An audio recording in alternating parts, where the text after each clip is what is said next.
আসসালামু আলাইকুম। আজ রবিবার 29শে জুলাই 2025।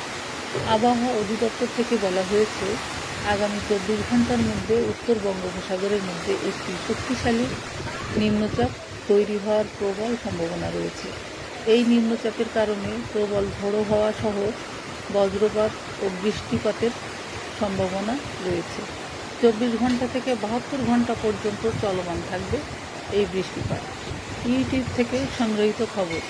বন্ধুরা, এই বৃষ্টিপাতের মধ্যে বাহিরে বের হলে অবশ্যই সতর্কতার সাথে বের হতে বলা হয়েছে। বজ্রপাতের সময় যথাসম্ভব ধাতব্য জিনিসগুলি এড়িয়ে চলতে বলা হয়েছে।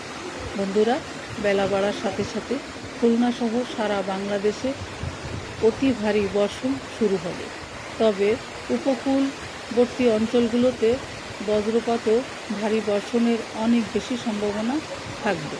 এই সময় সতর্কতার সাথে থাকতে বলা হয়েছে এবং আগামীকাল সোমবার সাগরে বাতাসের তীব্রতা অনেক বেশি থাকবে। ইতিমধ্যে যেসব